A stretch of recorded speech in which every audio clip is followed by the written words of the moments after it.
It is still morning, right? I just want to make a clarification. I guess my Jersey accent threw some people off, or maybe I'm just thinking Paris. But the legislative office is in Palace, P-A-L-A-C-E, 4. I've been listening to the Four Seasons all week, and that Jersey accent's starting to come back again. But we're in Palace 4. If you have any questions for the legislative staff. Well, good morning, and welcome to the Service and Legislative Seminar. Just a couple of things.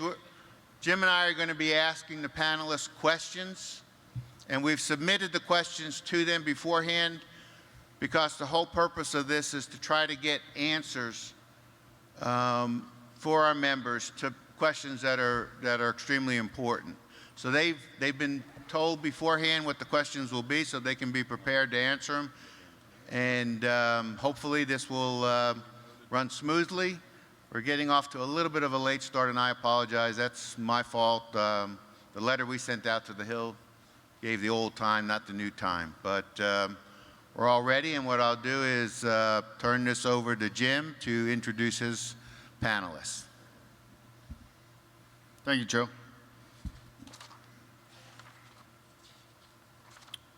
Our first guest to the immediate right, Dr. Carolyn Clancy, was named Interim Undersecretary for Health for the Department of Veterans Affairs on July 2nd, 2014. As Interim Undersecretary for Health, Dr. Clancy oversees the health care needs of millions of veterans enrolled in VHA. Prior to assuming the duties of Interim Undersecretary for Health, Dr. Clancy was the Assistant Deputy Undersecretary for Health for Quality, Safety, and Value, where served as a Chief Quality Management Officer for VHA, planning, directing, coordinating, and evaluating VHA's national quality, safety, and value producing programs and approaches. Welcome, Dr. Clancy. Thank you very much.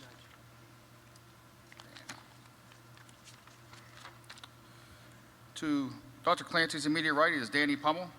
Danny Pummel was appointed Principal Deputy Undersecretary for Benefits in the Department of Veterans Affairs on July 1st, 2013. In this position, he serves as second in command in the Veterans Benefits Administration, which administers benefits programs for veterans including education, home loan guarantee, compensation, pension, life insurance, vocational rehabilitation and employment through a nationwide network of 56 regional offices, special processing centers, and VBA headquarters. Mr. Pummel retired as a colonel from the United States Army after serving 33 years. He served as an Adjutant General Corps officer and an enlisted field artillery and infantry soldier in a variety of assignments. He served at every level in the Army, from squad through headquarters, Department of the Army. Commanding 2 separate battalions, his duties have taken him to Panama, Central America, Korea, Europe, the Balkans, the Middle East, and various locations throughout the United States. Welcome, Mr. Pummel, and thank you for your military service. Thank you.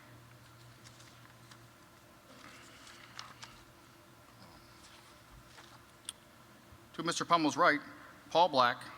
Mr. Black was appointed as the Assistant Director of Policy for Compensation Service in June 2014. Mr. Black leads the policy staff, which is responsible for the development and dissemination of policies for all compensation benefit programs. Mr. Black began his career with the Department of Veterans Affairs in 1987 at the Muskogee, Oklahoma VA Regional Office. He subsequently served in many positions of increased responsibility and leadership over the years, and I'll name a few of those. Lincoln, Nebraska VA Regional Office, Muskogee, Oklahoma VA Regional Office, Hartford, Connecticut VA Regional Office, Houston VA Regional Office, and Houston was his last station before reporting to Central Office in Washington, D.C. in 2008. Mr. Black is a veteran of the U.S. military service with 4 years of active duty in the United States Marine Corps and a subsequent 4 years with the Oklahoma National Guard. Welcome, Mr. Black. To Mr. Black's right is Laura Eskenazi. Ms. Eskenazi was designated as Executive in Charge and Vice Chairman of the Board of Veterans Appeals on June 30th, 2013.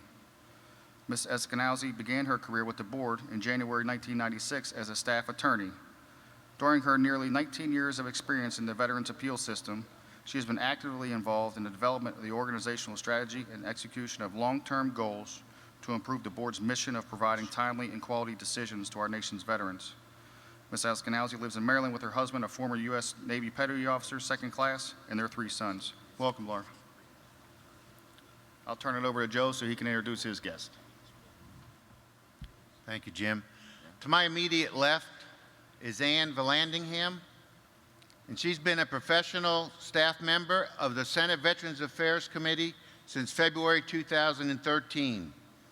As a counsel on the staff, her portfolio includes veterans employment, education, uniformed service employment and Reemployment Rights Act, women veterans, small business, and transition matters. She previously worked as a senior policy advisor for Veterans Affairs and provided advice and support for military and foreign policy matters for Senator Jim Webb from October 2011 through January 2013.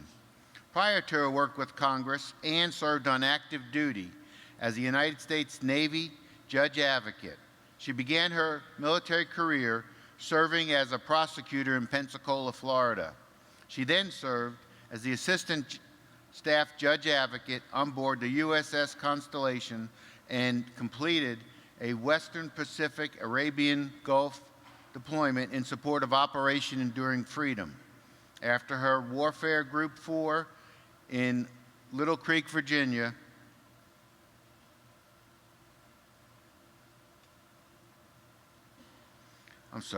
after her tour on board the carrier, she reported for duty as the Judge Advocate, as Staff Judge Advocate for Naval Special Warfare Group 4 in Little Creek, Virginia. Her employments included serving as Judge Staff Advocate for Special Operations Units in support of classified contingency operations in the Joint Task Force, Horn of Africa, and for Joint Special Operations Task Force, Philippines.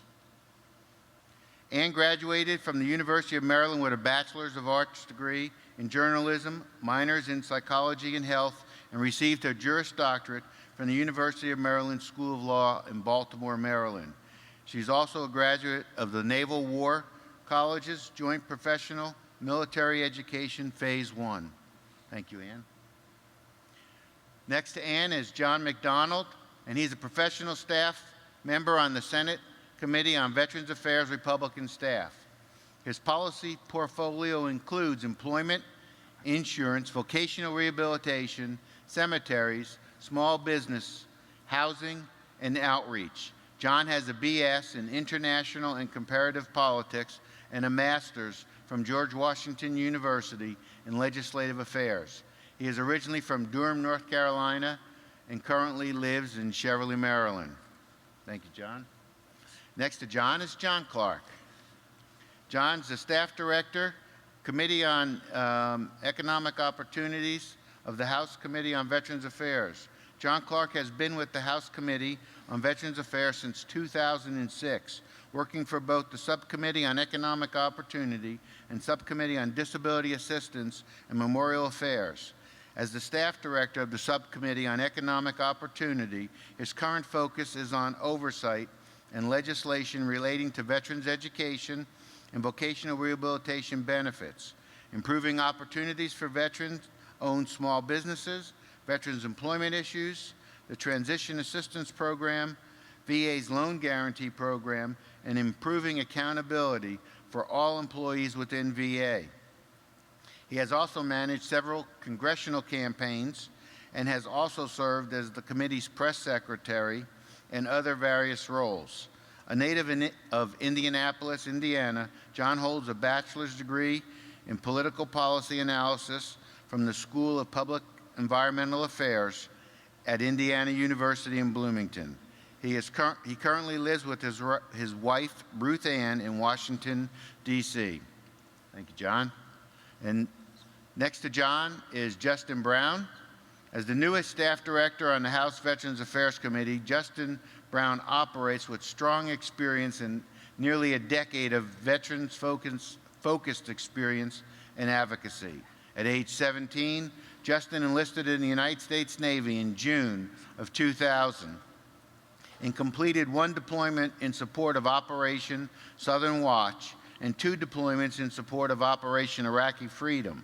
Following Justin's naval service, he attended the University of Utah, graduating with dual bachelor's degrees and becoming active in his local VFW, where he became the youngest All-American district commander and department chief of staff in its history. In Washington, D.C., he has worked for the House Committee on Foreign Affairs, Congressman and former Admiral Joe Sestak, the VFW, and the Department of Veterans Affairs. As an advocate, Justin pushed for passage of the post-9/11 GI Bill and raised the issue of veterans' unemployment during the economic recession. He has testified before numerous congressional committees and has participated in numerous roundtable press conferences, documentaries, and media interviews regarding veterans' economic and benefits issues. During his tenure at the VA Office of Congressional and Legislative Affairs, he participated on President Obama's task force regarding servicemen's transition from the military and was awarded the VA's prestigious Leadership VA Performance Award. In support of veterans on Capitol Hill, Justin and fellow veterans recently started Hill Vets, which is a bipartisan group of veterans that work in government and are focused on empowerment of themselves and their fellow veterans through networking, community activism, and education. He will graduate from the U.S. Naval War College in June of this year. You did graduate. Congratulations. With a Master's of Art in National Security and Strategic Studies. Thank you, Justin. And now I'll turn it back to Jim. Thank you, Joe. We're going to start with the questions, and anybody on the panel feel free to jump in at any point, but our first question is directed at the Veterans Benefits Administration. The Department of Veterans Affairs electronic claim submission process provides veterans the ability to initiate a claim online to hold a data claim, while providing 365 days to collect supporting evidence. During that one-year period, a veteran or their representative can upload supporting evidence. At any point during that year, a veteran may click Submit, and a claim will be automatically established within the Veterans Benefits Management System. After 365 days, any data in an incomplete claim becomes inaccessible, and the incomplete application is removed from the system. We understand there are thousands of incomplete disability and compensation applications filed with the Department of Veterans Affairs e-benefits portal and are beginning to expire. Can you explain how the VBA notifies the claimant of a pending expiration of an application that they either started an e-benefits or a VSO initiated on their behalf in the Stakeholders Enterprise portal? Certainly, I'll take that question. Before I answer the question, thank you again for inviting us here today. My boss, Undersecretary Hickey, wanted to come here and be part of this group, but she's at the Pentagon today working with the Department of Defense, trying to make it easier for service members to transition from the military to civilian life and get the benefits they deserve. And just real quick, this pin I wear right here is the Pentagon pin for 9/11. I was in the Pentagon on 9/11, and unfortunately I was in the part of the Pentagon that got hit by the airplane, and most of the people in my office were killed. After the airplane hit, I started getting calls from spouses and children of service members asking about their benefits. And I was one of those naive soldiers, 30 years in the Army at the time, who thought that the government and VA and the Department of Defense were going to take care of everything and everybody was squared away. Turned out there was all kinds of problems with benefits, everything from SGLI, the GI Bill that we had in place, and other kind of benefits.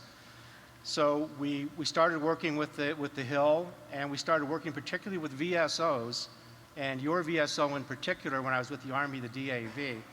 And I can tell you that in about a year, the DAV, along with the Hill, was instrumental in changing almost all those laws so they became better and took better care of soldiers, sailors, airmen, Marines, and Coast Guardsmen. But that never would have happened if it wasn't for veterans from previous wars that hadn't made their voice heard and done something about it. So give yourself a round of applause and thank you for that.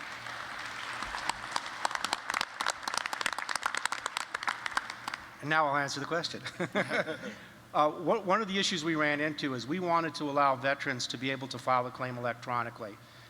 This is a good thing because as soon as a veteran files a claim with the VA electronically, the date of that claim becomes the date of the claim, and it's locked forever so we can pay the veteran back pay to that claim. What we didn't anticipate was that veterans might not finish their claim and might put in another claim. In one instance, we have a veteran that put in 57 separate claims.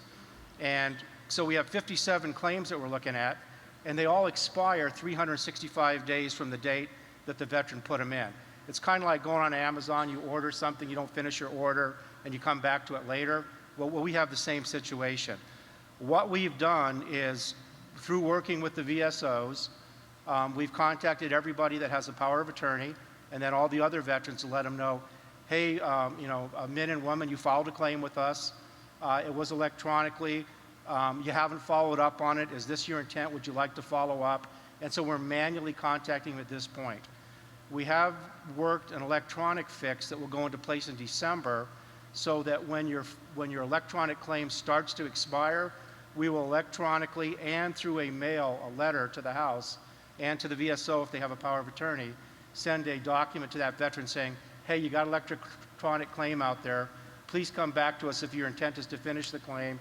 If you need some help, we'll help you, or your VSO can help you, but let's get something done on this. So that's kind of what we're doing right now. Thank you, Danny. And I'll tell everyone in the audience, DAV is doing the exact same thing. We're notifying any claimant that we provide representation for that, hey, your claim may expire on this particular day, so you got to go in and complete it and call us for assistance. So if anybody knows anybody out there that's in that situation, you can refer them right to the nearest National Service Office, and we'll make sure they're taken care of. Thank you. Joe? This question is directed to Dr. Clancy and also to the Hill staff. VA has publicly admitted a shortage in funding needed to meet its mandated healthcare mission. VA's fiscal year 2016 advanced appropriations budget request submitted in February of this year with the FY 2015 budget is now pending before Congress. Is VA preparing a budget amendment for the advanced appropriations in FY 2016, a so-called plus-up to cover the shortage that has been uncovered? And for the Hill staff, if not, will Congress add additional funding for VA's FY 2016 advanced appropriations?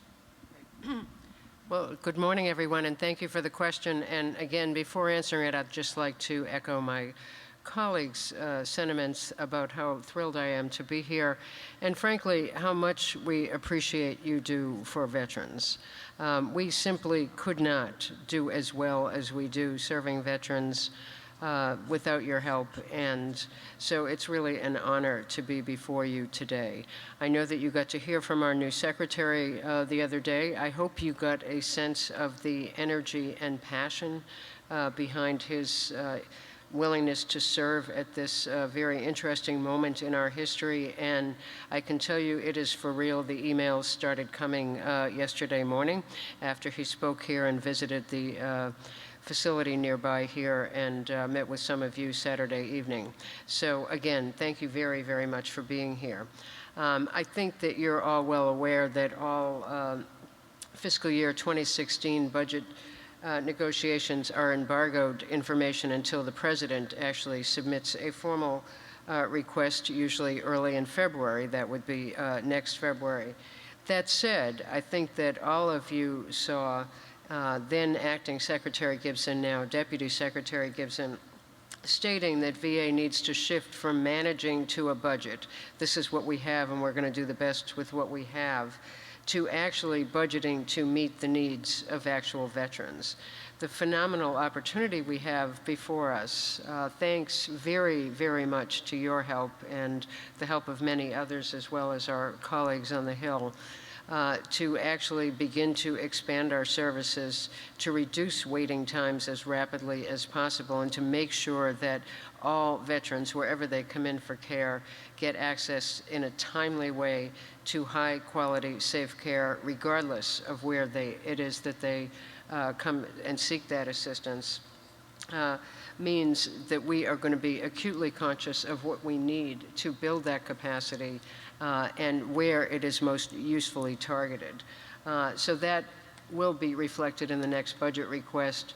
even as we are now working very, very hard to make sure that we make the wisest possible investments from the taxpayers on behalf of veterans that we serve. So I'll stop there. And will the Hill contribute any money to Plus Up VA's advance appropriations for 2016? Yes. Well, first of all, we did in the And bill that thank we you. recently passed. I think generally speaking, as we move forward, I think Congress is ready and willing to look at proposals that come out, but I think they have to be justified. And I don't know that the recent requests from the VA prior to us passing our bill met that threshold. I think it was 6 pages, like a lot more detail to how you get to those types of numbers. And I think also beyond the funding issue, we have to look at internally within VA panel sizes. To me, when you look at the wait lists that have been discovered nationwide, what processes internally at VA can be done to increase the capacity and meet those needs. So I think it's a twofold. So if there is money that is needed, I think we'll be positioned next year to take that to testimony from VA and the President's budget, but also I think there are some reforms internally that can increase capacity. All great points by my colleague, Mr. McDonald, and Dr. Clancy. Can you hear me now? Yes. All right. Dr. Clancy, I'm glad that you brought up the point that Mr. McDonald is looking to make this shift from budgeting to provide services to budgeting to meet the needs of veterans. And I would argue we need to actually take that a step further. We need to start having a strategic VA vision on how we're going to provide veterans to services in a veteran-centric manner over numerous years. And I feel like right now we're having these year-to-year discussions that are very of the moment. They lack the bigger picture, and they lack how we need to provide our numerous different generations of veterans the different types of services and benefits that we're starting to see them need. So I would argue we need to start having that conversation. I know we've had some of that conversation with DAV, and they've been fantastic in pushing some of these ideas around. We've started to have that conversation with VA's Office of Public Policy and Planning, and really starting to look at the longer-term vision and strategy and what that means for our veterans, and how we push VA into a veteran service-centric manner that isn't focused strictly on individual performance metrics, because I think that's what we've seen with our current hospital situation. I would argue we've seen similar things with VBA and our benefits, and that we're overly focused on 2 metrics, which is 98% accuracy, 125 days for 1 bucket of work. Meanwhile, all of these other buckets of work are being neglected, such as appeals, non-rating workload. You guys know all of this. So I think we need to step it up. We need to take it a step further. I'm glad to hear we're moving in that direction, and I appreciate the opportunity to be here. Thank you. So just let me say both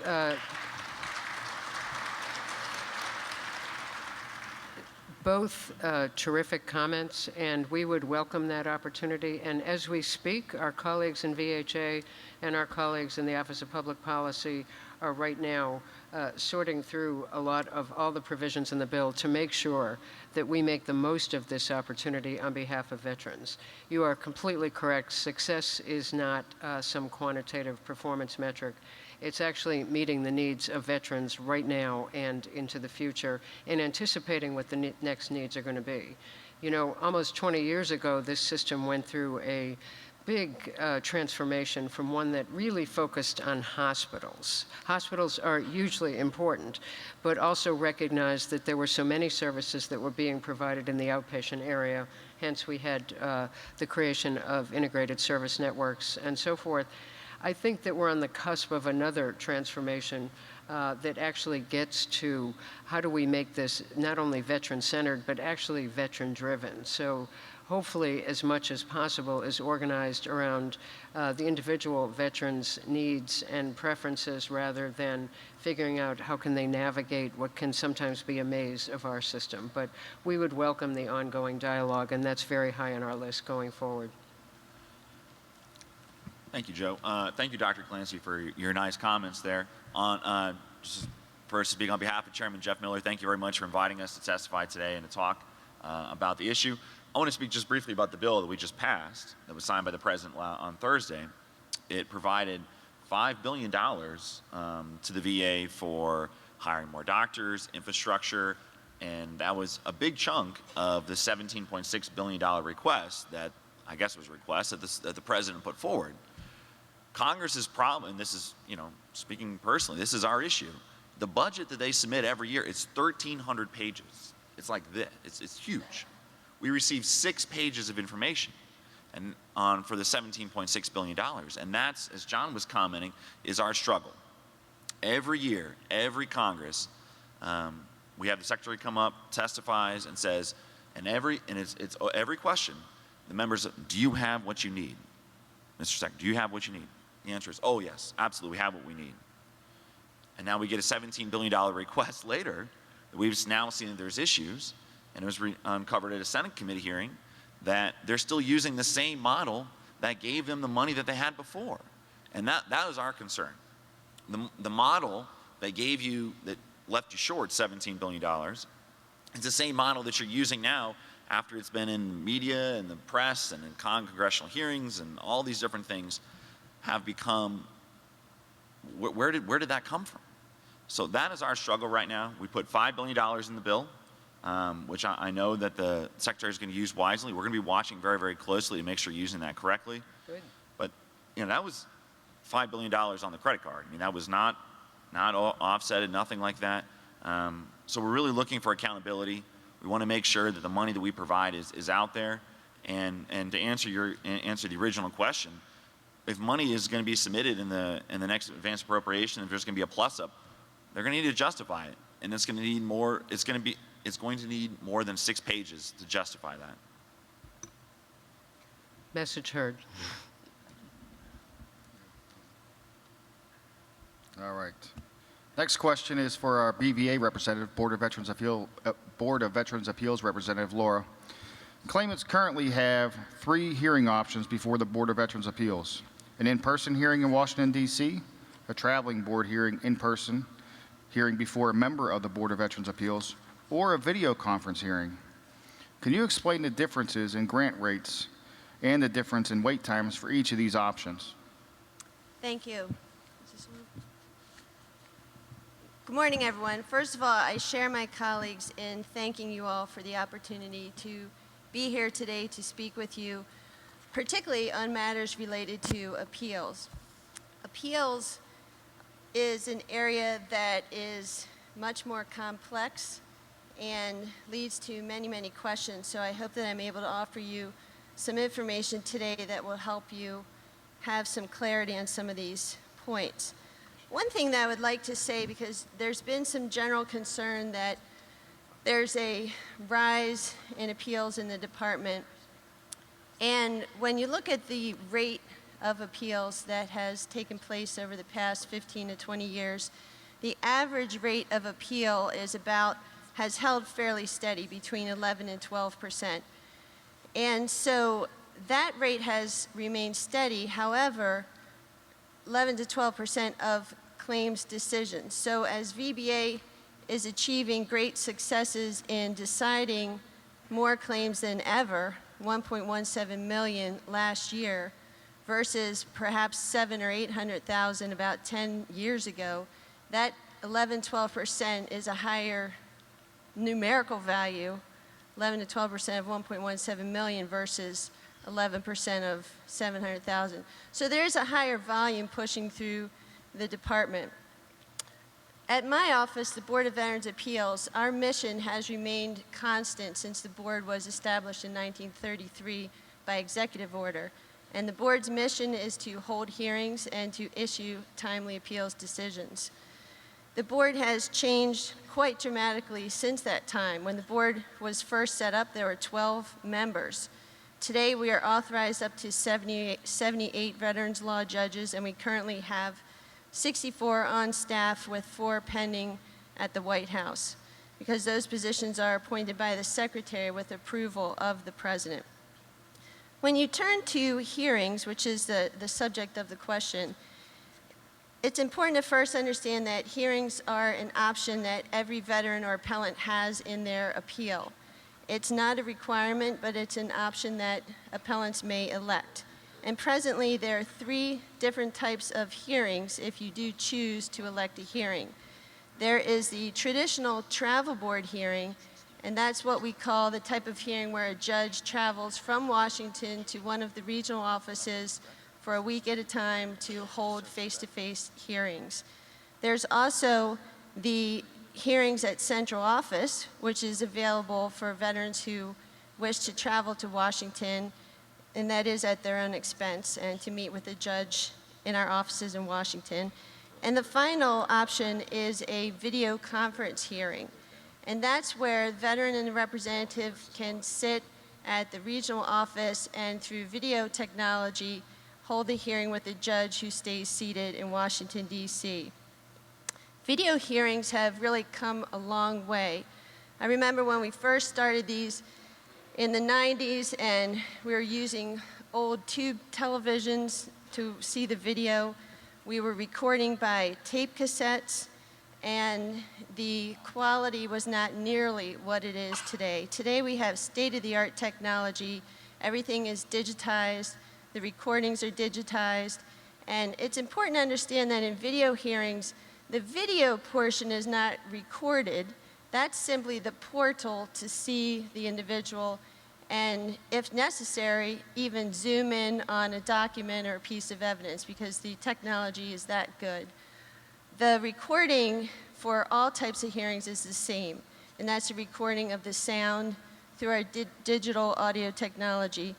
And the recording is then transcribed, and that becomes the official document of the hearing that is considered by the judge.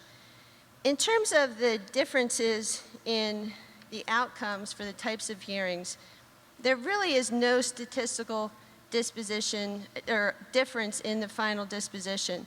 Notably, when you look at 2014 to date, there is actually a 3% higher allowance rate for the video hearings. 3% is not much, but it's a little bit higher than the in-person hearings. In 2013, it was about 2.5% difference. So again, when you look at the outcomes, whether it's an allowance, denial, or remand, there really is no significant difference into the type of hearing. One great benefit of the video hearing is that it can be scheduled much more quickly than one of the in-person hearings.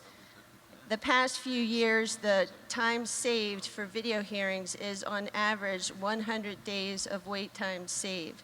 So if you're considering a hearing, or if you have a colleague who is considering a hearing, please encourage the video option, because there's really no outcome in the difference, but you can save time.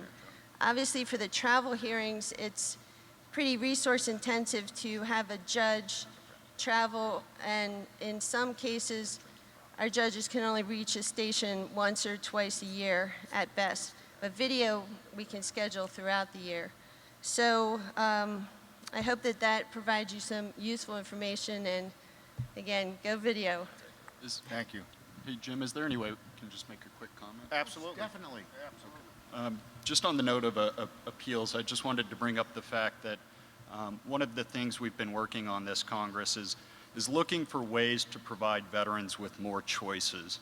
And one of the things that came up was looking at the appeals process, and we've been working with the DAV, the VFW, and the American Legion to look for a way that we could provide an alternative appeals process that would be the choice of the veteran, that would result in a faster decision. Now, it wouldn't be for everybody. There would be some pluses and minuses, but I just wanted to highlight that. We do have a bill. It was introduced by Mr. Beto O'Rourke, who's out of El Paso, Texas. I think as generally the idea has had very, very broad consensus. We had a very large meeting with Mr. Gary Augustine, Bob Wallace of the VFW, Peter Gaetan, the four corners of Congress were there, the Senate, the House, as well as VA and the board. So we're looking for ways to, again, provide some alternative options for our veterans that are going through the appeals process. So if you get a chance, please call your congressman and ask them to take a look at that bill. Thank you, Justin. Dr. Clancy, this question is for you. I want to emphasize for the audience, Dr. Clancy has only been in this position now for about 5 weeks. She's new to it. Unfortunately, healthcare is in a situation right now that needs to be addressed, so a lot of these questions are to her. We're not picking on her. We're just trying to get you the information that you need. VA has estimated that there are at least 500,000 veterans eligible for the new choice card due to distance, and thousands more will be eligible based on waiting times. This new non-VA purchase care program, which is only authorized for 3 years or less if the money runs out, is mandated to be fully operational within 90 days. We understand VA has asked its existing national PCCC contractors to significantly expand their capacity to handle an increased number of veteran referrals. However, we have also been told that it will take 9 months or more for them to staff up to the levels needed. Successful private sector hospitals and healthcare systems already operate at or near full capacity. They do not have doctors and nurses sitting around all day waiting for new patients. Dr. Clancy, how will VA be able to meet the requirements in the law to make this temporary private sector care option available to all veterans within 90 days? So thank you for the question, and very much appreciate you reminding people that I'm relatively new. But this is a very, very fair question, and one I would expect is on many of your minds. So this phenomenal piece of legislation, the Veterans Access, Choice, and Accountability Act of 2014, provides a total of $15 billion, so I do want to be on record saying thank you again, in new funding and the authorization, but that includes $10 billion for a new program, Veterans Choice, which will increase non-VA healthcare to address the backlog of veterans who are experiencing long wait times and provide care options to veterans who live more than 40 miles from a VA healthcare facility. So the first point to know is that we actually do a fair business in non-VA care. About $5 billion last year. So it's not that this is a brand new activity. It is certainly a much, much bigger scale, and we're acutely aware of that. The PCCC, or as we call it, PC3 contract, I believe the ink was dry on September 30th of 2013. They're really off the ground and running early in this calendar year. That's actually a minority of the non-VA care contracts. So as it stands today, right now, and right now before the bill was signed last week and passed before that by the Congress, we deploy a variety of options to reach out to community partners and so forth. I will say that that will not stop. We will have this operational in 90 days and expect that we will be keeping our congressional colleagues and our VSO colleagues, very importantly, in the loop as we start to work through those details of how we're going to do that. I do want to make you aware as well that many of our partners and some new ones have stepped forward to be helpful here. So academic affiliates have actually done a deep dive across all of their medical schools. So I want to say 130 of 141 med schools in this country are have affiliate arrangements with the VHA, and they have done a deep dive into where they have capacity so that we can actually begin to align that with needs. We're trying to also work through how we make it far more efficient to collaborate with colleagues at Department of Defense in those communities where that is particularly proximal. Goes on in El Paso right now, for example, and there are many other communities where that could be useful. How can we make sure that those doctors get credentialed more rapidly, and that we make this, and potentially that we use some of Defense's space as well. So nitty-gritty issues to work through, but not insurmountable. Interestingly, in the American Medical Association, when they met in June, passed a series of resolutions about stepping up to help veterans during this crisis, and actually challenged their state associations to create registries. And first out of the gate actually was Texas. So they have been working with our network down there, making it very, very clear where they've got capacity according to their members and so forth, and trying to line that up with where our most acute needs are. So I suspect that we will be doing all of that, acutely conscious that this is a new scale of opportunity for us and that it has to work well. And let me be clear that working well doesn't just mean that you get a card, that will happen, and that a card that means something and you get an appointment, but also that we can play a meaningful role in making sure that that care is coordinated with everything else that's going on, that the information comes back to VA. Interestingly, in some private sector organizations, this is referred to as repatriation. I'm not quite sure if I think that's exactly the right word for us, but the idea is continuity and coordination of care, which is much easier to say than to do in a way that's very effective and seamless for individuals, but that is our full commitment. And that means when veterans get care in the community, that information has to come back to us. So all of these issues are going to need to be as seamless as we can possibly make them. The other $5 billion will fund the additional hiring of VHA medical staff. Now, this will be doctors, nurses, those people who support their efforts, and so forth, to increase access. And right now, many of our facilities are flexing their hours to use evening and weekend hours and so forth. And it will also support the opening of new leased facilities. So I think it's fair to say that we're not leaving any stone unturned. But our ultimate test, and I heard this directly from the VSOs. I think it was voiced by Bob Wallace from VFW, but I think he was speaking for everyone in the room. And my colleagues at work are very tired of my repeating this, but they're going to hear it many more times. He asked us, how does this work from the perspective of a veteran? How do we know that this is seamless? So that's an issue that we're going to be following up with the VSOs about to make sure that we do as good a job as possible. As you might imagine, some of our facilities do that far better right this minute than other facilities, so we're reaching out to them and have been to figure out how do they do this, what lessons can we export across the rest of the system, and so forth. Thank you. And for the Hill, if you find that there is not sufficient capacity in the private sector to provide this timely care, what will or can you do to ensure veterans get their care? I'll take the first jab at that. I'm just going to say that I guess I disagree with the premise of the question, in that we believe there is a lot of private care that's out there, that's available. I'm glad to hear what Dr. Clancy said about American Medical Association. That's great to hear. We heard at a couple of hearings we've had. The House has had 12 oversight hearings since June on this topic and everything that's happened since Phoenix. And one of the hearings we had was specifically on non-VA care.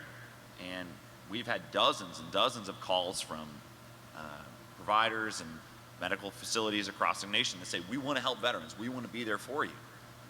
In Tennessee, one of our members, Phil Rose, always talks about that there was a whole group of doctors that said, you send us everyone on a wait list, we'll take care of it in 48 hours.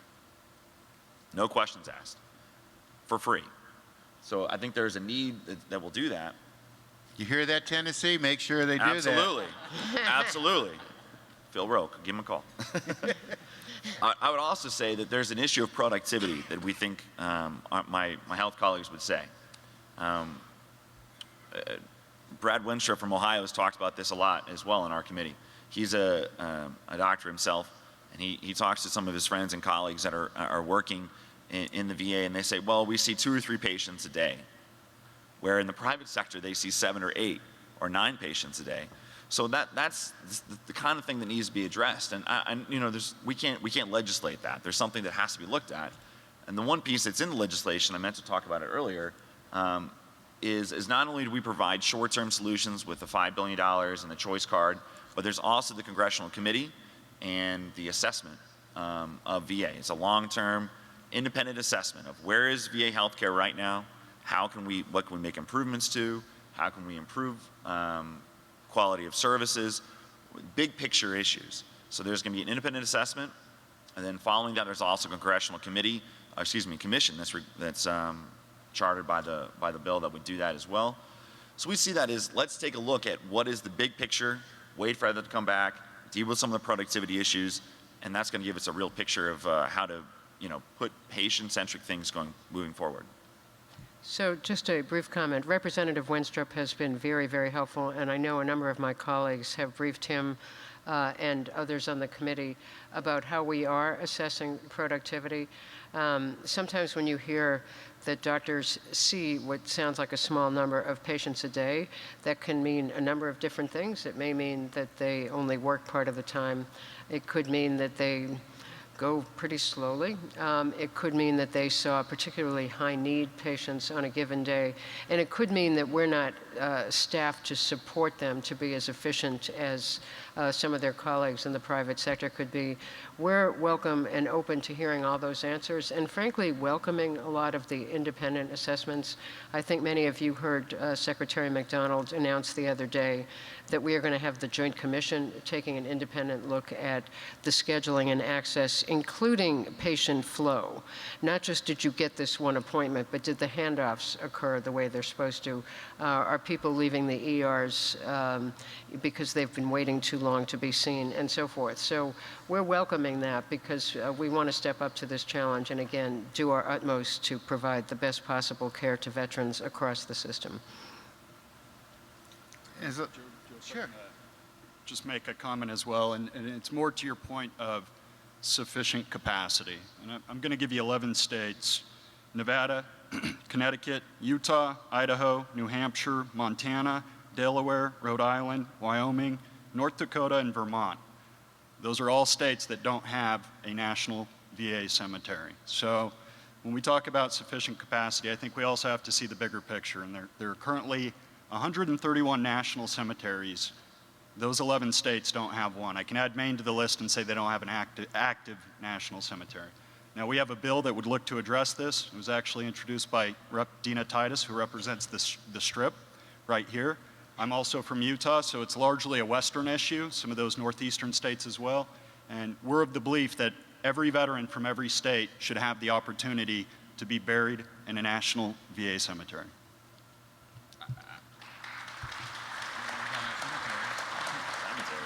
I think the only thing I would mention on that one is that I believe in 7 or 8 of those states, the VA has announced the rural initiative, including Nevada, where I think it's going to be 2 smaller cemeteries. They'll be adjacent to most likely private facilities, but it begins the process, I think, and you're right, that there are areas and of the country. I hear you, John. I liken that to Halibut, but these not to be rude, but we're talking about 1 to 5 acre plots in comparison to your average national cemeteries between 50 and 1,000 acres. These are national shrines. They're not 1 to 5 acre plots that we're going to stick in states and point to them and call them national cemeteries.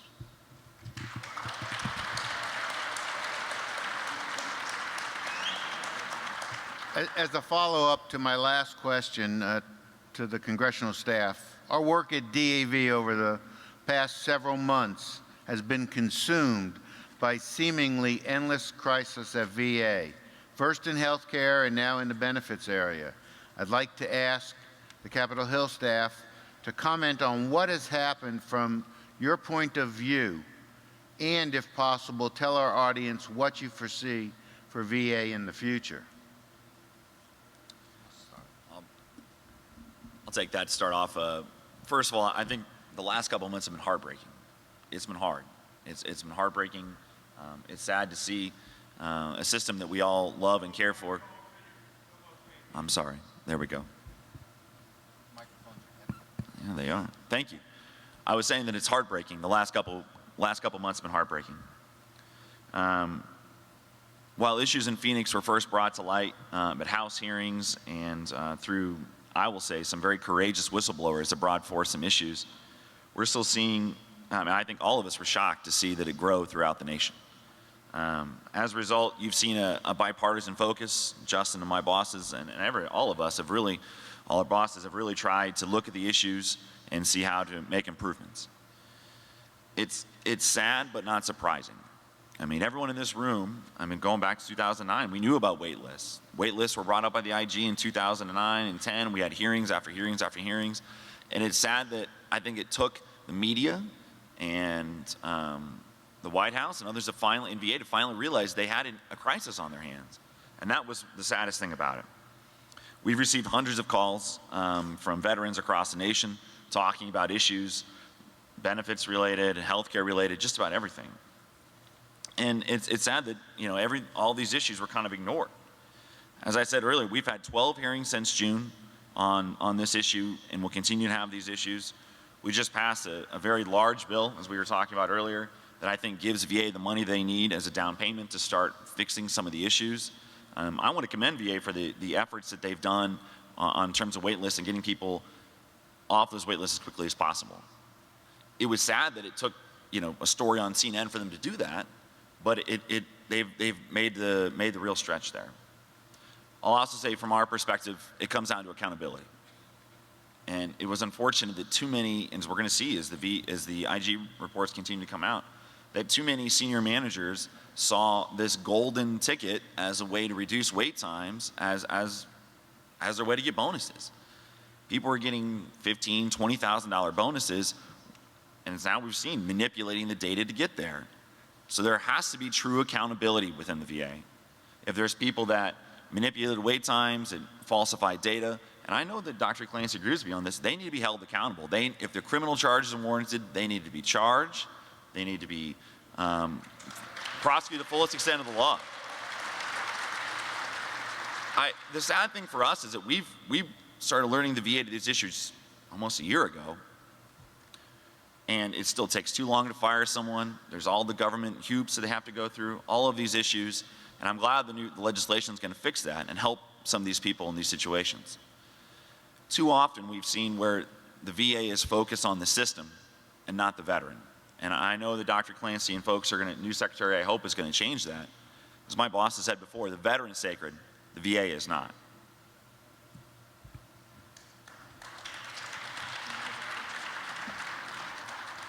I'd also like to add, as my colleagues have mentioned, I think the bill, what's important about it is it doesn't just work to solve the crises in front of us, but an important concern to the chairman was the future, and you asked about the future.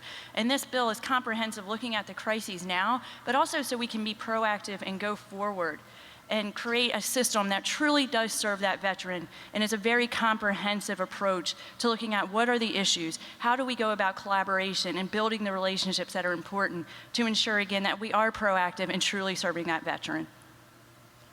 So let me just say that I agree with everything that has been said, but I also just want to reinforce how vitally important the input of VSOs and all of you here in making sure that we get it right. It is a big system. We know that healthcare outside of VA is pretty variable across the country. I hope I'm not shocking anyone making that statement. And there is variation in our own system. We are committed both to addressing the waiting list, the crisis right this minute, also the culture that allowed this crisis to happen, the necessary accountability, and so forth. The good news is I think there's a very strong foundation to build on. This system does have a history of sorts of having emerged from crises stronger than ever, and it is our full commitment to make sure that happens again. But again, your input, feedback, and so forth, positive and negative along the way, is something we're going to be welcoming at all times. So I wanted to leave you with that sense as well. I would just say, I think we've done it again. We focus on healthcare when I think there is a brewing crisis within the Veterans Benefit Administration. And is that better? There we go. So I feel as we're almost in the same situation we were last January with VHA. There are rumblings. CNN has had stories. IG, GAO have been screaming for months about problems within the Veterans Health Administration. That was last January, and all of a sudden May came about. And CNN blew the cover off of Phoenix, and that led to audits and IG investigations, and it was clear that we had systemic issues that led to the eventual resignation of a secretary. The IG reports and the GAO reports and testimonies that have mainly occurred in front of the House VA committee have really had damning results in them. I mean, and unless VA senior leadership, Secretary McDonald, take this seriously, we will be here in a year talking about the same issues within VBA. So I just hope that that is taken. Senator Burr pointed that out to, at the time, Acting Secretary Gibson pointed out again in the nomination hearing to Secretary McDonald. So I hope we can all work together, DAV, my boss, all our bosses here, and make sure that this story doesn't go away just because we have a new secretary. And it's not just focused here, it's on health, that this stays on CNN, MSNBC, NPR, whatever the news outlet is, so we ensure that people are getting their benefits in a timely manner.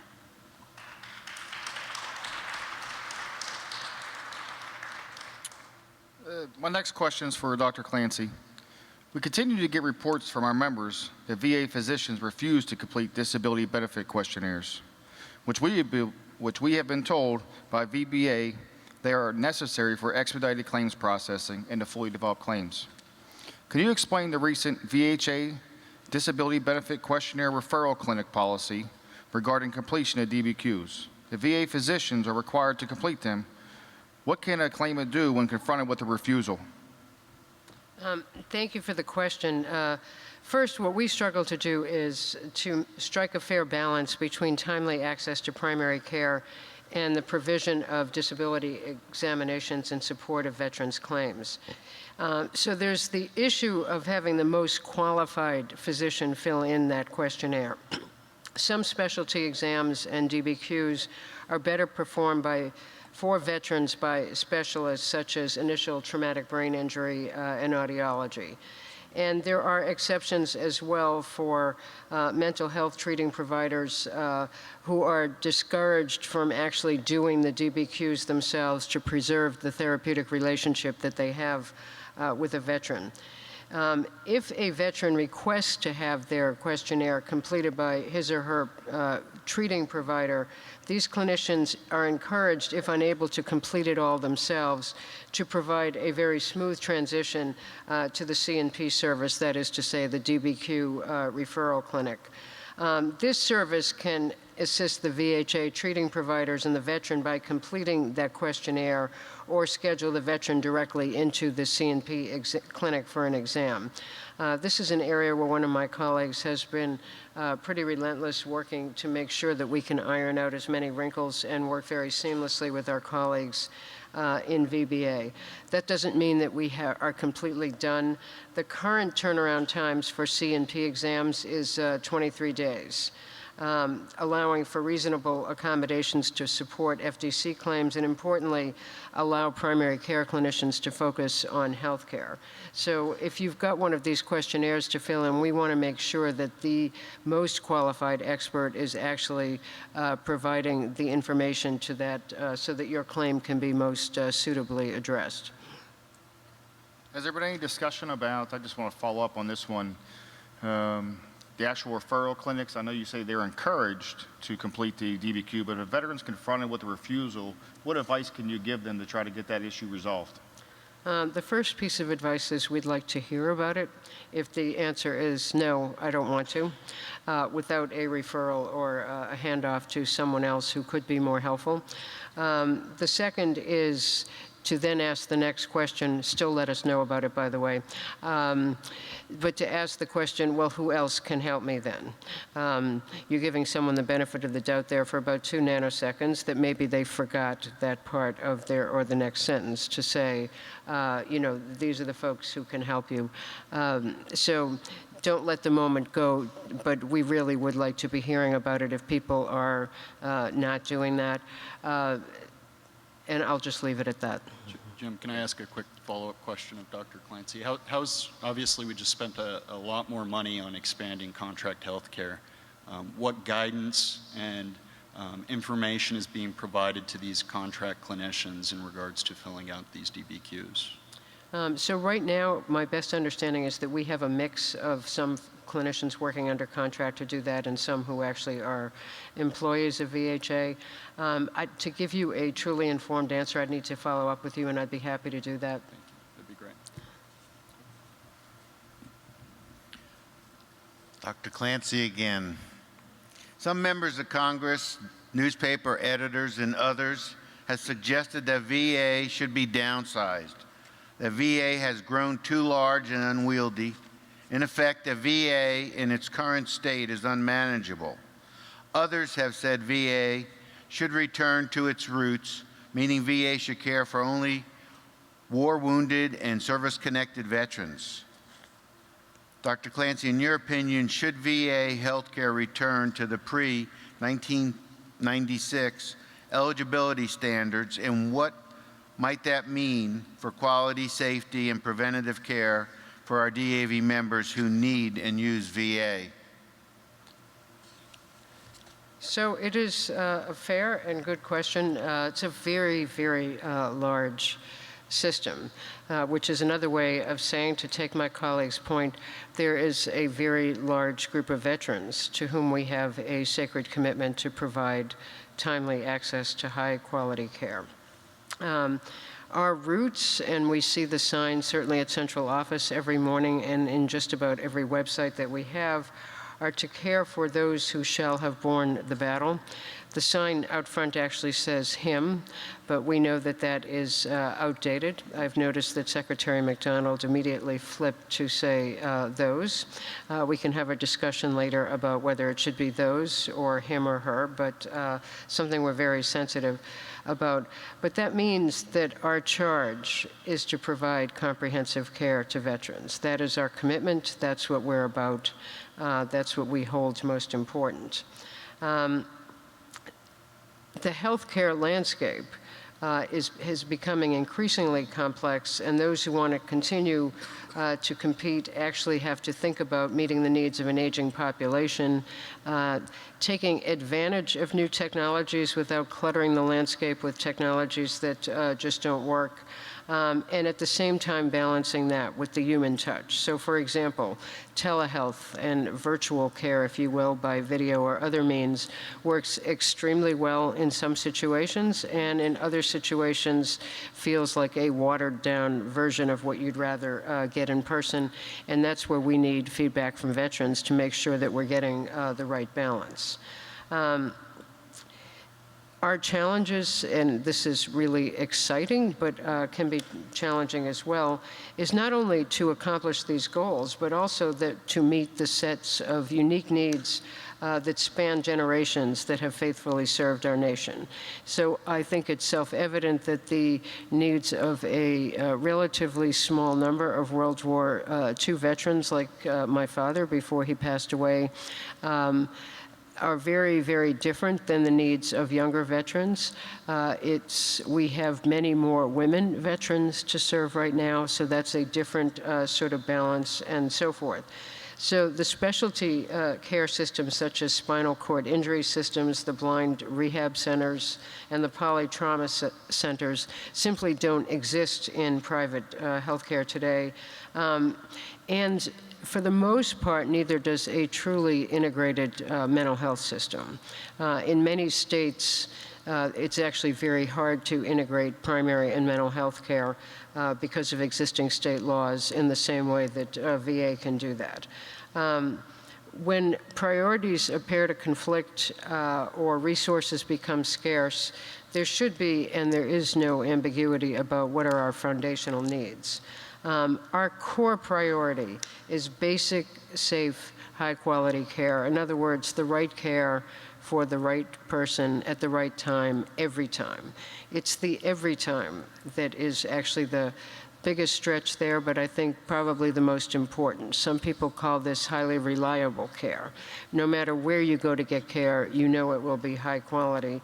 And we are committed to making sure that veterans get the best possible care wherever they come in for care. So whether you live in a tiny town or a very large metropolis and so forth, we want to make sure that you get terrific care no matter where you come in.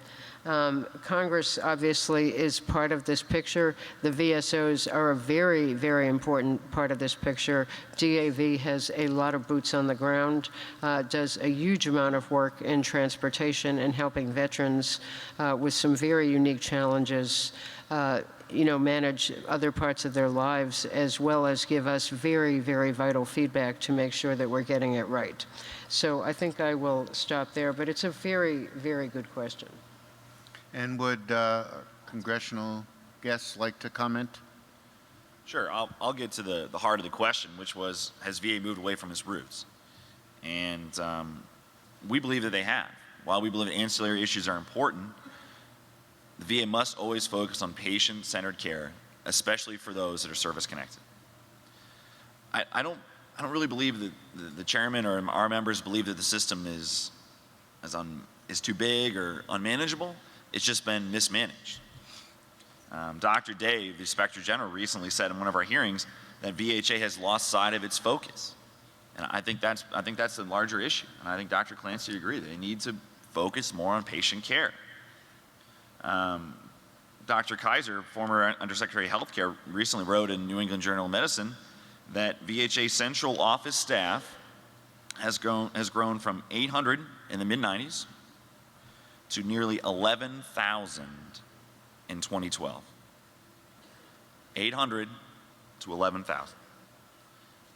We see that as an issue. Instead of paying folks to oversee and to oversee and oversee that are layers and layers and layers away from veterans, we should be spending the money directly at patient care, patient issues, and not some undersecretary blah, blah, blah, blah, blah.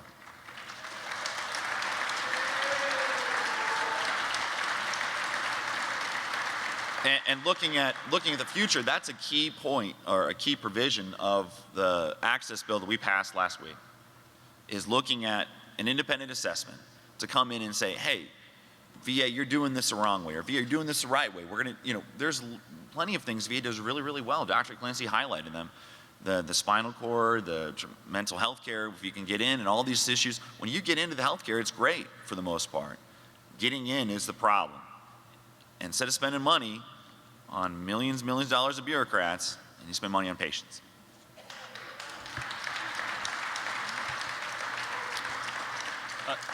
So just as a very polite footnote, I had wondered about this number because I actually met with Dr. Kaiser shortly after I joined VA. I'd known him not when he was undersecretary, but when he led the National Quality Forum. We'd worked together for a number of years. And he threw out some phenomenal numbers to me at the time as well about how many people worked in central office. So I was at the point where I was just learning where the facilities were in the building and so forth. The better number is probably from 800 to about 1,600. A lot of the 11,000, and I would be happy to follow up with you or with anyone here about this, actually has to do with centralizing some contracting and so forth, in part to get more money for more value for the dollars that we have been entrusted with by the Congress. But it's a fair point. Our primary focus has to be, I totally agree with you, getting veterans patient-centered care, period. I would just comment, and I appreciate that. I'm glad to hear that. I will also say that members have concern about the growth of the VISN staff as well.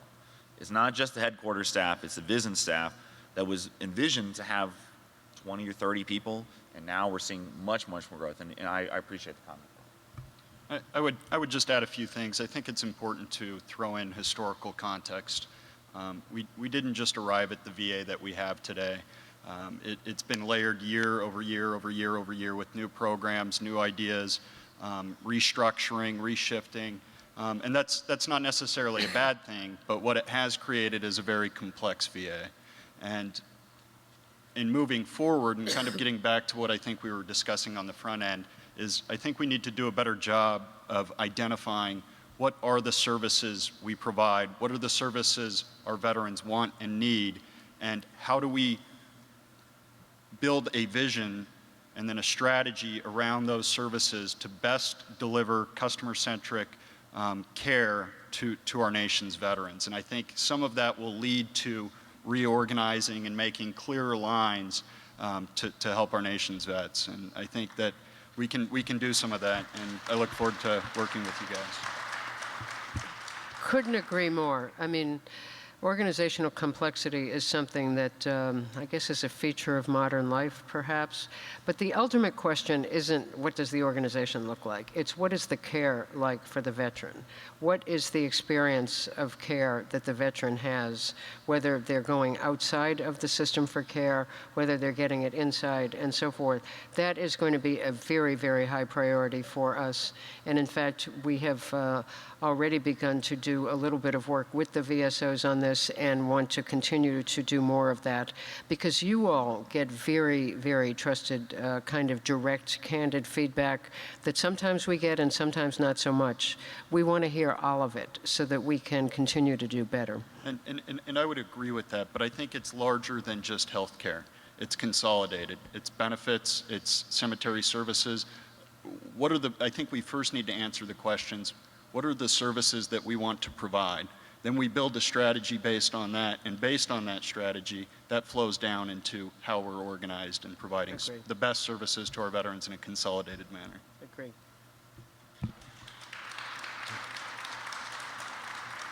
Dr. Clancy, I know you have to leave here. I don't know if we have an opportunity to get another question in or not. Yeah, that's fine. And I'd like to ask you a question with regards to infrastructure.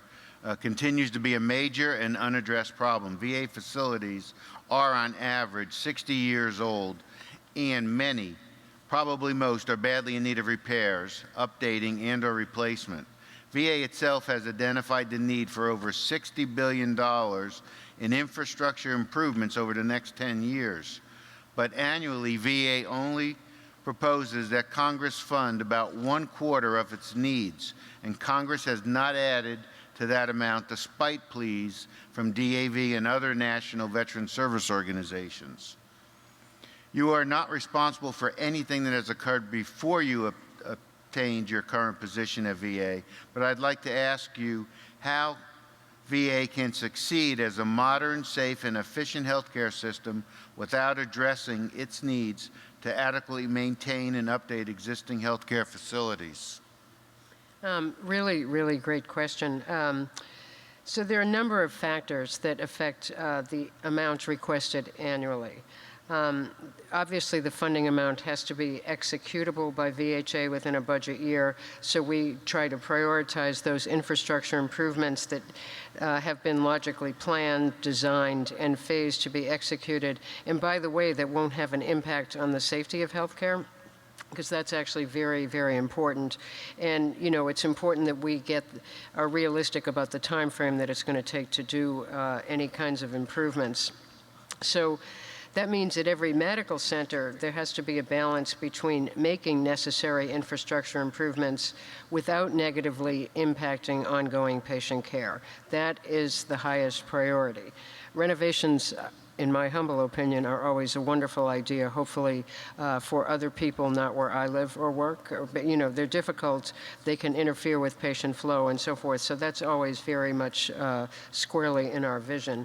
And this is much easier to do when renovation and construction are done in a sort of step-by-step process. We also have a significant backlog of leases that represent additional capacity to support 5 to 6 million clinic visits per year. And we've requested approximately $35 million to address the initial build-out costs and expected short-term rent for approximately 20 emergency leases nationwide that will address current wait time issues right now, that is to say, immediately. And we also estimate that there's approximately 200,000 existing square feet within the system that could be reconfigured for outpatient care with an expected estimated cost of about $25 million. So a fairly complicated picture. Again, one that is not unique to VA. There's a huge amount of renovation going on in healthcare throughout. Some of that is to accommodate better technologies, newer equipment, newer kinds of needs, and so forth. But that is part of the big picture here. Any comments from the Hill? No? I guess, oh, sorry. I want to make sure everybody hears. Yes. I heard I it. think one of the concerns is that even for the new facilities that have been built are the delays. And hopefully within the review that was in the bill that was passed 2 weeks ago, signed by the president last week, those long-term assessments to figure out how, if we are going to start knocking down that backlog, that when we do commit to build a new hospital, whether in Orlando, whether here in Las Vegas, that it's on time, it's on budget, so that we can utilize that money that is saved, that's not wasted on overruns, to continue to get at the backlog. So I think that's one thing I think we're hopeful in the independent assessment will get a better handle of.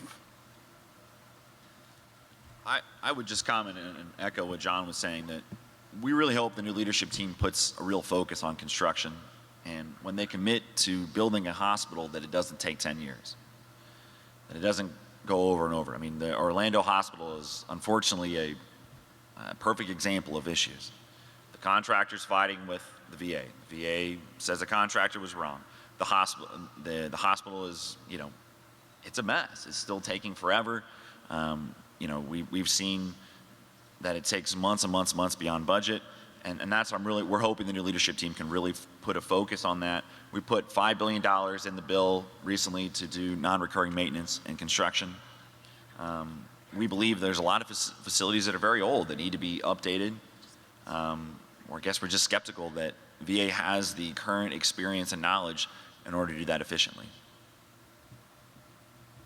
Well, I can assure you that new leadership already is actually looking at all aspects of infrastructure, including the core processes that we need to do our work, whether it's HR, whether it's contracting, IT, and so forth. Things that, in some ways, I think some folks got almost too complacent about, yep, it's going to take a long time. Actually, you know, it's not biblically written that that is the case. You know, that's not on the sign on the building outside, and that everything that we hold about is core to our mission. So to say they're bringing a lot of energy to that, in addition to implementing this phenomenal opportunity, is an understatement. So we will be pulling out all the stops to try to get on top of some of these issues. Let me just say I apologize for needing to leave today. Do we have people here from Ohio? Oh, good. Okay, so I'm going from here to Columbus to meet with leadership from all the facilities in Ohio in that network. So I'm going to be trying to make sure that they're stepping right up to this crisis and opportunity as well. Otherwise, it would have been great to have had even more time to spend with you. And thanks to everyone for joining me. And now you can get to answer some questions. Thank you very much.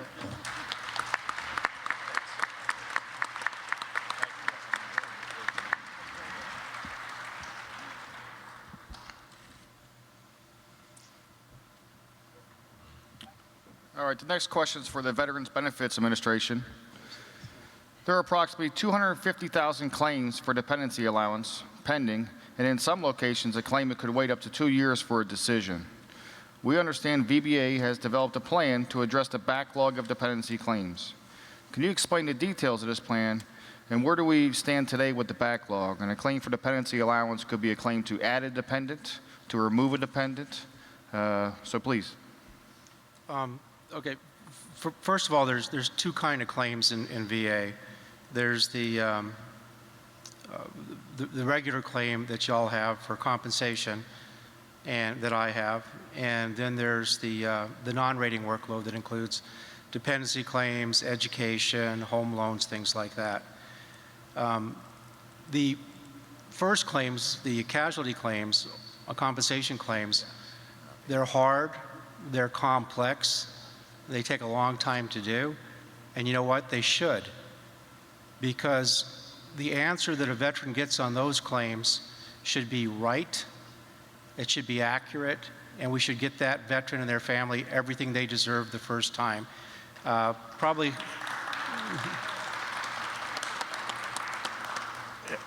I've been looking at this for over a year now, and I think 125 days, I don't know if we can get lower than that. That's probably about right, and that's what we're on track for. The other claims that we're doing, these non-rating claims, most of these should be done in a week. There's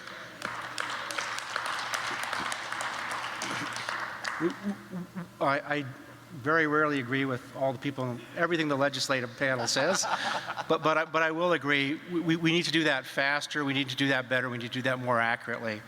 And it's not like we haven't been doing anything. I will disagree with Justin on one thing. We have not let the non-rating claims slip at the expense of the rating claims. While we're doing the rating claims, last year we did 2.5 million non-rating claims. That's the highest number of non-rating claims that we've done in VA since we started tracking them 15 years ago. That's 44% than we did 4 years ago. And the reason we're doing so many, it's still not fast enough. I agree it's not fast enough. But the reason we're doing so many is because we have our entire workforce on mandatory overtime, trying to knock out the claims. We've hired some contractor workforce, and we're adding new automation. Specifically on the dependency claims, here's what we're doing. We now have a new online dependency claim through our RBPS system, where about 50% of the people that come on, it's still not up to 100%. If you file your claim online through that system and we get a good match, we can pay your dependency claim in 2 days. We started a dependency claim contract where we hired a contractor to go through the dependency claims. The contractor is supposed to knock out 40,000 dependency actions a month to try to clear the backlog of dependency claims. At our national call center, we took some time a couple weeks ago. We trained up all of our people that answer the phone calls, and we added some new automation. We're doing this all the time. We're trying all kinds of things. We added some new automation that will allow the person who answers your call to make the dependency claim while you're on the phone. It's done automatically, and you would get your payment in about 2 days. There's still a bunch of other dependency claims out there that are stuck in various processes. We've recently hired 200 temporary VA employees.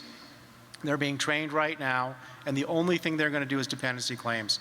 We know, I know, that a dependency claim is money in the pocket of a veteran or their family, money that they need, and they need it now. So we have to figure out a way to do these faster. Two years ago, VBA didn't have any automation. I don't understand that. I don't understand how in 2012, in the United States of America, you could have a federal agency that was 100% paper and a 100% manual process. In the last 2 years, we fully automated our entire casualty claims process, compensation claims process. We're working on the education, we're working on the home loan, and we're working on the dependency claims. We're rolling stuff out as fast as we can.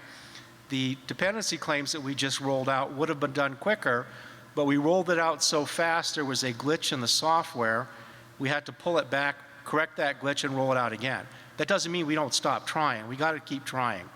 55% of our workforce in VBA are veterans, and none of them want anybody to have to wait very long for a claim, and they don't want to hear numbers, and they don't want to hear statistics, and they don't want to hear times to pay claim. They just want to pay veterans as fast as they can. We got to give them the tools and the equipment to be able to do that. We're trying to do that. Thank you, Danny. And if I could just make a quick, comment. First, I agree with Danny. I mean, VBA has been doing, I believe, a very, very good job of trying to turn that ship around that's taken years and years and years to move. And I think, you know, hats off to General Hickey and Mr. Pummel. I think they've done a good job. I think most VSOs feel that they have done a good job in trying to turn that around. With regards to non-rating claims, I agree with what Danny's saying. You know, if the numbers tell no lies, then they've been working a lot, significant higher amount of workload. They're doing more work, and that's fantastic. But what I would say is that the emphasis in going around to VA regional offices across the country, the emphasis has been on rating workload, and that's probably where it should be. But as the backlog continues to come down, I think there comes a point, and I think they're starting to do that now, where we need to look at these other piles of work and say, do we need to add emphasis and effort to these as well? Do we need more resources? Do we need to come to Congress and ask for more resources to get more people to bring these down in a faster manner? And so that's that's where I think we're at. And again, I appreciate the hard work you guys are doing. We got to do better with appeals and non-rating, and I'm happy to be, our team is happy to be a part of that conversation. And that is a fair statement. Most of our effort, the majority of our effort, all the overtime is on the compensation rating claim backlog. The rest of the stuff we do when we can. We're still knocking out at high numbers, but we need to do more. Okay. I guess mine's more of a question then. I mean, the IG in the July 14th hearing over in the House said that found that VBA's focus on reducing disability claims backlog had a, quote, adverse impact on other work that VBA is supposed to be doing. So in other words, VBA is putting off other certain types of work or to focus on the work that falls under its, quote unquote, backlog statistics. So that doesn't seem to necessarily be jiving with what you're saying. What the IG said is accurate. We are our emphasis is on the rating claims backlog, is getting the rating claims for veterans knocked out and getting them knocked out accurately and quickly. If we took all of the overtime that we're paying right now and all the automation that we have right now that's on the rating claims backlog, and we spread it evenly across the board, we could bring everything up a little bit, but that means that the rating claims backlog would not be knocked out as fast as it is right now. And it's not a matter of speed, and it's not a matter of reaching a goal. I personally don't care about the goal. I care about when we can get that money in the hands of veterans. Thanks. And Danny, to that point, I think that's why it's so important to us, because it's about keeping our eye on the prize. If we knock out a veteran's claim in 125 days and then it takes 2 years to add a dependent, we're not winning hearts and minds here. So, Agree. So, I mean, that's the bigger picture that we're starting to look at. As we drive that down, how can we add resources or reallocate to provide better veteran customer-centric service? That is our plan, to reallocate the resources. And we also believe that some of the automation we're putting in, for instance, the dependency claims, we have some new automation coming out that will allow a veteran to actually go into My eBenefits and see their entire claims package online and be able to see if everything's there and be able to make decisions themselves. That's coming out soon. We're working with DOD to get claims or get paperwork sent over to us. Starting in January, they started sending electronic copies of their medical record, their dental record, and their personnel file, so that 20 years from now, when this generation that fought in Iraq and Afghanistan starts filing their claims, they're not going to be in the situation that the Vietnam veterans found themselves in, where nobody can find their records and they don't know where they're at. We will have an electronic locked-in copy of all their veterans' records.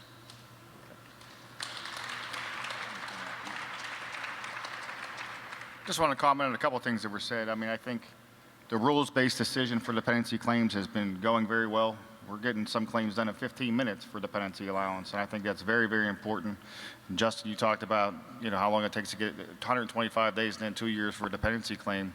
I think VA was relying on that system to be able to electronically file that claim and have it processed very quickly. And like Danny had mentioned, a couple of glitches. One thing that we appreciate is being involved, and I give credit to Danny and his staff for allowing the VSOs to come in and explain our concerns, and they're actually working on them. So that's great. So we appreciate it. If there's anybody out there who needs to file a dependency claim, we should be filing it online, because most of them go through within a day. So see your nearest National Service Officer if you ever have to take care of something like that. Thank you. This question's for the Hill. Among the many proposals in the recent VA conference agreement was the creation of an infrastructure commission, but it was dropped in the final compromise bill. What did Congress hope to accomplish with this commission? Why was it dropped from the final bill? And does the commission that's still in there, will that encompass what this infrastructure commission was supposed to do?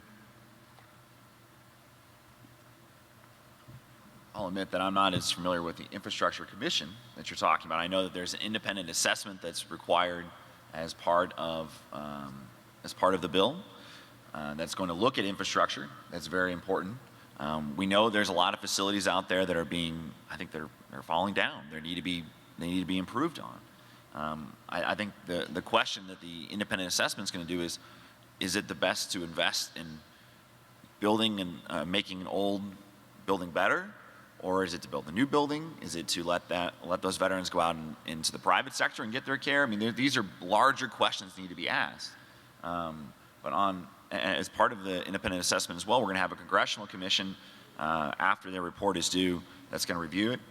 I know it's easy to say Washington loves their commissions, and we do. But I think gives us an independent view and look at where things are and validates things that are free from politics, and that's what's important. I just want to add that, as my colleague mentioned, I think it's important to note that it's a very comprehensive assessment by a neutral body, so that it can take a very broad look at the issues. And then the commission also has an expert for construction on there. So we're not just looking at infrastructure, but we do have the right expertise to delve into the issues and really come up with some policy and some decisions on how to best address those issues. So we're also looking at the long-term range, which is another hope of these commissions as well, is not just, again, solve the crises now, but how do we go forward?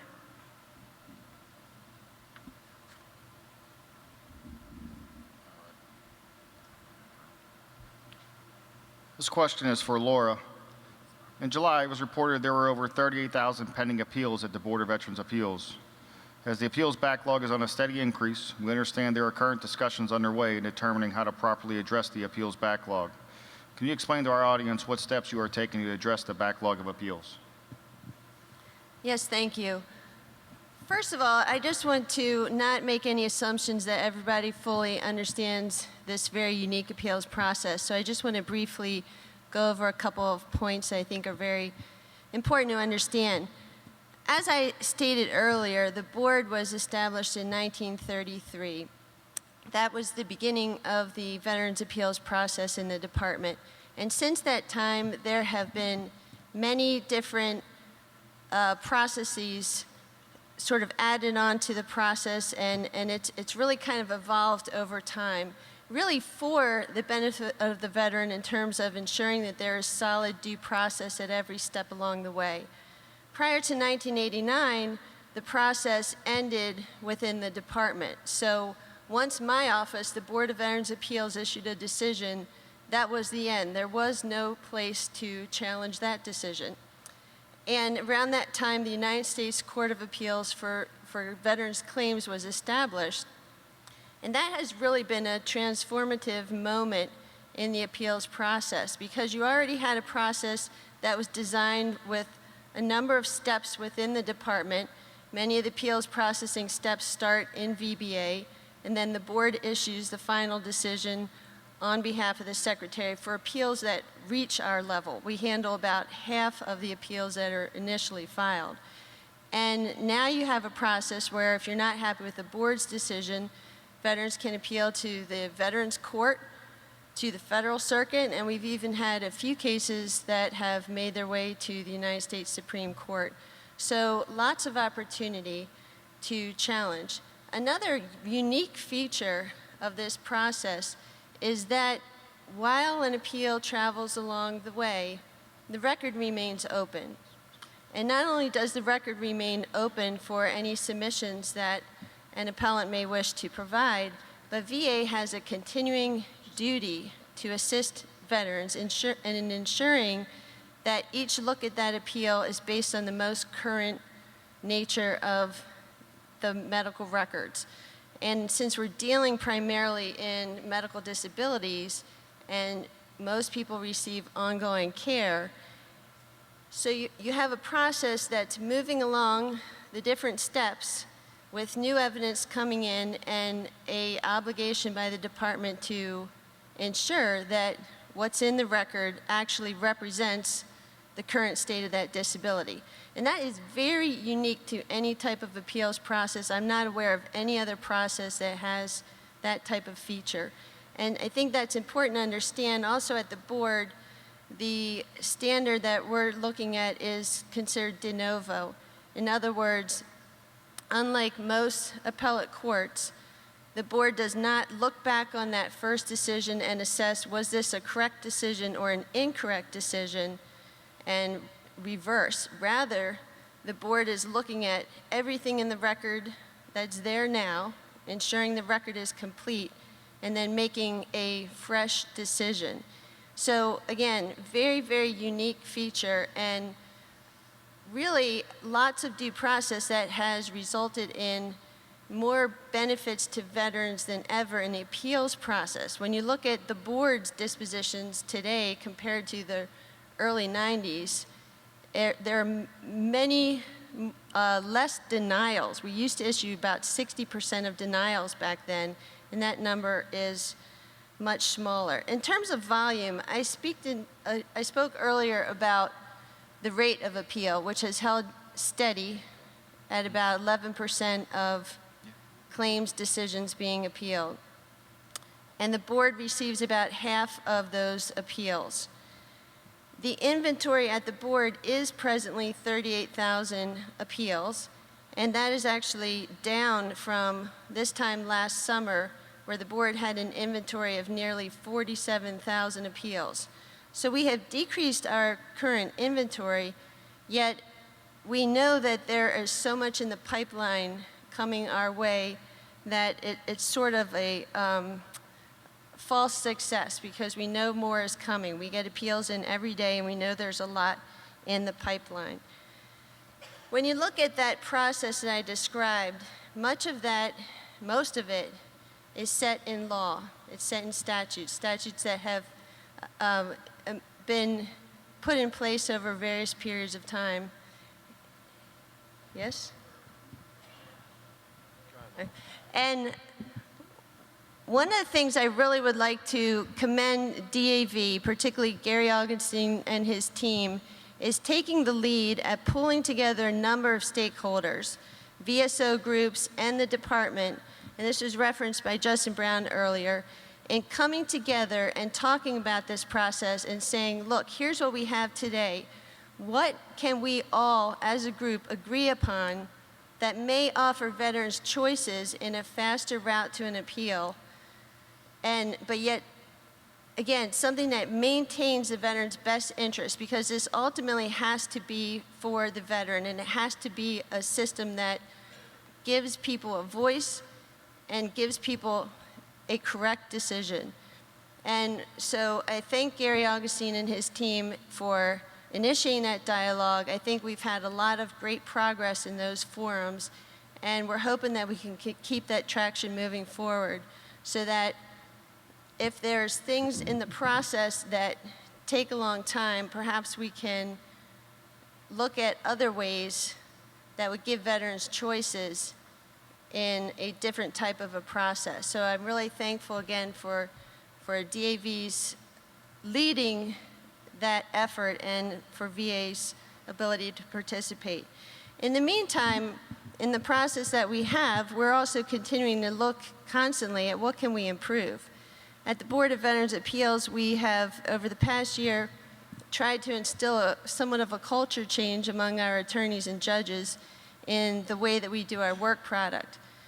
Again, we're heavy in attorneys, lots of legal writing, and we're trying to teach our attorneys to not perhaps write as dense documents as you're trained in law school, but to write documents that are understandable to the veteran, who is the customer, and to make sense and just cut to the chase as to what's important, and perhaps then save some time to focus on other appeals. We also had a pilot where we looked at triaging appeals. At the board, we're required by law to decide appeals in a particular order. It's called docket order. It's not necessarily the day that it arrives at the board, but that the day that the substantive appeal was filed in the appeal. We have to follow that docket order, but we're also given the authority to triage cases, ensure that the record is complete, and if we see cases that are not ready for a judge to look at them, we can remand those out of order in order to make sure that we get that necessary evidence.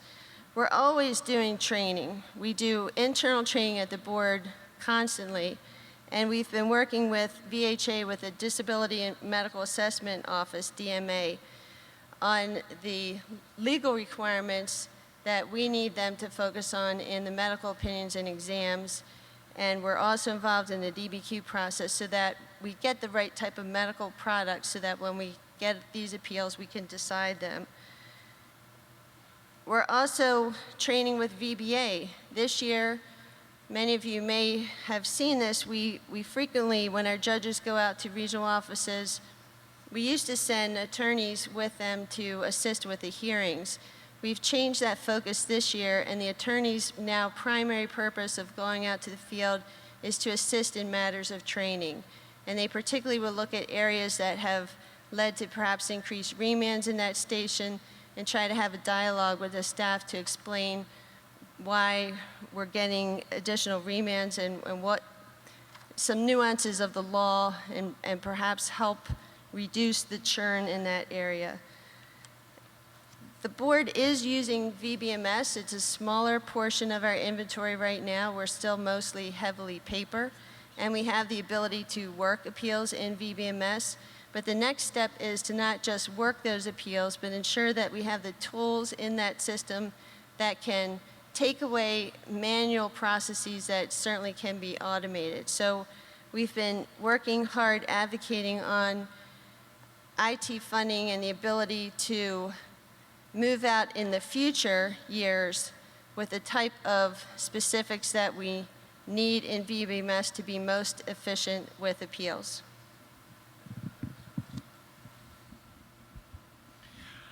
Probably only have time for one more question, and this is DAV's primary goal. And for the past 2 years, DAV and about 24 other VSOs have made a major push for Congress to enact advanced appropriations across all VA funding accounts to get VA completely out of the annual budget battles in Washington that for the past quarter century have delayed funding for VA nearly every year. As you know, the government shutdown last October clearly demonstrated one of the benefits of advanced appropriations as VA medical care continued without interruption while the rest of VA slowed or shut down. First, could our VA guests explain how the shutdown hampered their operations at VBA, at the board, at compensation, and with regards to IT, and any other critical functions? And could you also discuss how the annual threats of shutdowns, continuing resolutions, and late appropriations also hamper those programs? I'll start, and if anybody else wants to jump in, I'm sure they will. Government shutdown is not a good thing for VA or for veterans. From the VBA perspective, it meant that all that overtime that we had worked the entire summer to try to knock out the backlog and all the automation things we were working literally got put on hold. After the government shut down, not only did we go back into a mandatory overtime, but we went into an all hands for 30 days, which meant that every single person in VBA that could rate a claim or knew anything about claims or stacking them or automation of them, anything, worked for 30 days straight, almost around the clock, to try to catch up for what we had lost. We got most of it back, but you can never get it all back because you can't get time back. As far as advanced appropriations go, while I personally think it would be a good thing for VBA to have an advanced appropriation like VHA has, because it did protect VHA and it kept them providing medical support, and I think DVA is, or DAV is doing the right thing and pushing forward on it. But what we miss if we only have a VA in an advanced appropriation is when we do claims, we rely on the Social Security, we rely on the IRS, we rely on the Department of Defense, we do cross records with the prisons across the United States. There's all kinds of other things that we need from the federal government that literally impact on every claim. For instance, dependency claim when you're trying to get, birth information or marriage information from a state, things like that. So even protecting us with the rest of the government being shut down, it will impact on veterans. The best thing to do for the VA and for the veterans of this country is to make sure that we don't have a government shutdown and that all government agencies are funded so they can take care of our veterans from year to year like they're supposed to. Just a brief comment on the shutdown. I mean, the shutdown is debilitating. And for the board this past October, we were fortunate to have some carryover funds from the prior year that we could use to keep our operations going internally, where we could continue to draft decisions and judges review those decisions. What we were not able to do during that time was mail those decisions, because we rely on contract mail support that was not able to keep running after a period of time. We also were not able to continue with our hearings at the ROs. Many of those sites under those definitions in government as to what can keep going and what can't keep going, that was not one of those essential functions. So all those hearings had to be rescheduled. We also had limited IT support. And I think, as Danny just mentioned, I mean, VA doesn't necessarily work in a vacuum in government, and inside VA, money that keeps certain functions running, if other functions are not running, it does have a effect. I mean, we're all kind of interrelated, both within the department and within government. I guess I'll speak from the congressional perspective. Is nobody likes the shutdown. We didn't like the shutdown. It was bad for veterans. It's bad for our economy. It's bad for everyone. I will say that, and I'm surprised by Mr. Pummel's comments, that it was my understanding that a lot of VBA was not affected by the shutdown. Am I wrong about that, Danny? We kept our claims people on at work, but we weren't authorized to pay them overtime. We couldn't keep the automation people on and some of the other stuff. We kept claims going, but not at the rate we were going. Okay. And that's why we went into, in March, we went into that all hands. Okay. To try to catch up with it. It's just to try to stay on top of it. I will say that, and I appreciate Danny's comments earlier about how even if the shutdown is not affecting as VA as impactful as other agencies, it's still a problem for veterans. It was Justin and my bosses and everyone, all of our bosses' efforts to ensure that VA was safe from sequestration. There was I guess a legislative glitch is how you want to look at it. No one really knew if they were not. We pushed the president, I think, to make the right decision and save VA from sequestration. By and large, you were fairly, claims are still working through the government shutdown. So it was a problem. No one liked that, but it was certainly something that we could have, I think, would have been easier if we avoided. But VA was able to continue. On advance appropriations, Justin and my boss, actually all four of our bosses, maybe not yours, anyway, 3 of our 4 bosses have supported advanced appropriations. It's moved through the House committee, and we are working very hard to get it forward. I think one of the things that really pushed it through was the work of DAV. I think you guys specifically have really pushed that forward more than any other veterans service organization. You saw the need to do with healthcare funding, which we passed several years ago, and we agree it's time to move that forward as well. Now that it's out of the committee, we're working with our appropriators to alleviate some of their concerns with the issue. I'll announce that we believe we've reached, at least on the House side, an issue, or we've reached an impasse on mandatory appropriations, so the mandatory accounts, readjustment, voc rehab, education, pension, all those things. We think we've reached an issue with them. We're still working to deal with some concerns with our folks in the Appropriations Committee. And I'll say this too, the only way that this is going to happen is continued advocacy on your half. You guys have to call your members, call your senators, call them and let them know that this is important. That's how things work. And you have to push it in order for it to make the second effort. I guess since I'm the odd man out of the 4 of us, my boss has been supportive of advanced approach on the mandatory programs that was included in the substitute to the omnibus bill to S1982 from way back earlier in the year. I think he shares many of the concerns with the appropriators about needed oversight on the discretionary accounts, especially in light of all that has occurred this summer. This is a time for more oversight, not necessarily less, and I think this is not an issue that's going away, thanks to DAV's advocacy on this, so we're going to have to continue to work on it, and maybe there is an agreement that can be had over the next several months into the next Congress. Thank you. And all of you heard that. You need to reach out to your members of Congress when you get home. Encourage your chapter members to do the same. I'd like to back up for a second because I'm really confused, because during the shutdown, DAV National Service Officers, or Department Service Officers, Chapter Service Officers, Transition Service Officers, had to move our offices to temporary locations so that we could see veterans, because veterans couldn't get into the VA. So, I mean, to say that the claims work continued, I don't understand. We were allowed to bring our claims people in because the legislators worked some special things to get them in there.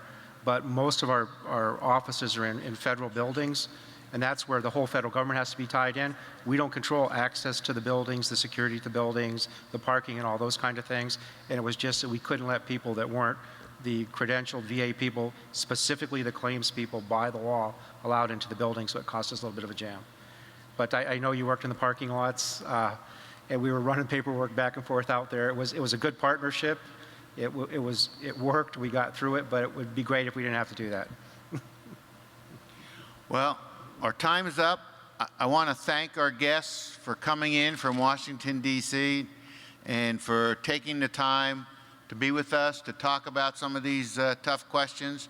Hopefully, you got answers to some of your questions. And I think what we'd like to do in the future, and I wanted to do it this year, but with everything that was happening in Washington, D.C., time got away from us. But next year, a couple of months before convention, to put something on the website to get questions from you, our members, that may not be addressed by what we have here.